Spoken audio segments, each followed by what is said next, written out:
ఎవరన్నా గూండగాళ్ళు రౌడీగాళ్ళు కత్తులు కటార్లు గన్నులు పట్టుకొని రోడ్ల పొంట తిరుక్కుంటా మందిని బెదరగొట్టుకుంటా కనబడ్డోళ్ళను ఒడుచుకుంటుంటే ఏమంటారు వాళ్ళ వామ్మో బీహార్ గాళ్ళు రో బీహార్లో గట్లనే ఉంటుంది బీహారీ రాజ్యము తుపాకుల రాజ్యం అని అంటారు కదా బీహార్లోనే గట్లనే ఉంటుందట మరి కానీ ఇప్పుడు బీహార్ను మించిపోయేటట్టు అవుతుందట కాదు మన హైదరాబాద్ పట్టణము ఇది నేనేదో కారడ్డానికి అంటలేను కోపంతోనే అంటున్నా హైదరాబాద్ అంటే ఒకప్పుడు విశ్వనగరం అనేది అందరు ఆరాంసే ఉండేది అందరినీ కడుపులో పెట్టుకునేది కానీ ఇప్పుడు రౌడీ రాజ్యము గూండా రాజ్యము తుపాకుల రాజ్యము దోపిడీ రాజ్యం లేకంగా కనబడుతుంది పొద్దుగాల్ని భయం లేకుండా తుపాకులతో తిరుక్కుంటా కనబడ్డోళ్ళని కనబడ్డట్టు కాల్చి పడేసే కంత్రోలు తిరుగుతురు అసలు వాళ్లకు గంత ధైర్యం ఎట్లొచ్చింది కావచ్చు అసలు ఏమైందో చెప్తా కానీ రాన్రి డైరెక్ట్ ముచ్చట్లకే పోదాం పోవాలంటే కూకడపల్లి చందానగర్లో ఉన్న ఖజానా నగల దూకునాం కడగొత చూడాలి ఇగో ఈ ఖజానా దుకాణంలో ఉన్న ఖజానాను ఖాళీ చేద్దామని 6 దొంగలు వచ్చిర్రు అవు బంగారం దుకాణం అంటే గాయత దొంగలు రారేరు అది కూడా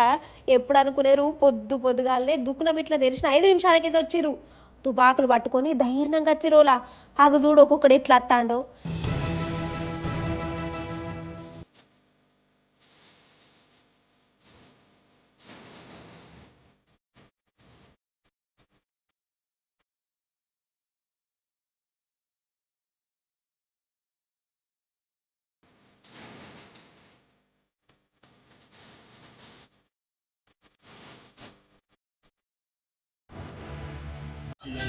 మీటింగ్ చెప్పుకుంటున్నాము ఏంటంటే ఎలా జరిగింది ఏం జరిగింది విషయం గురించి డిస్కస్ చేసుకుంటున్నాము డిస్కస్ చేసుకుంటూ మా సార్ వాళ్ళు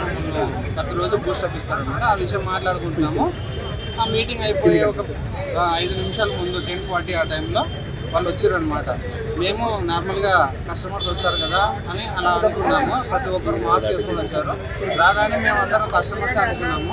కానీ వాళ్ళు రావడమే మా మేనేజర్ సార్ని ఇక్కడ చూడపైన కాల్చడంతో అప్పుడు మేము అందరం భయపడిపోయినాము 7 to 8 మెంబర్స్ వచ్చారు ప్రతి ఒక్కరికి డబల్ షిఫ్ట్స్ ఉన్నాయి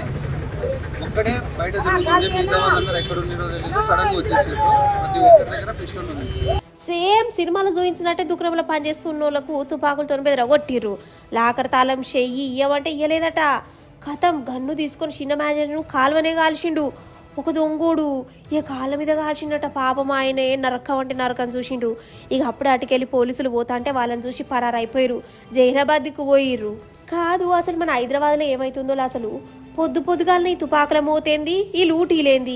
ఇప్పుడైనా కాదే మొన్న కూడా దిల్చునగర్ల గిట్లనే కాల్పులో దిగవాలేదా అసలు గింత ధైర్యం ఎట్లా వచ్చింది కావచ్చు ఈ దొంగలకు ఏం చేసినా పట్టించుకునేటోడు పట్టుకునే అంత సీన్ కూడా లేదు అని అనుకున్నారా ఏంది నిజంగా పగలే తుపాకులు పట్టుకుని తిరుగుతురంటే ఇక జనం ఏం కావాలి సుకూరుగా రోడ్డు మీదకి వస్తాడా పనులు చేసుకుంటారా ఏందో పోర్రి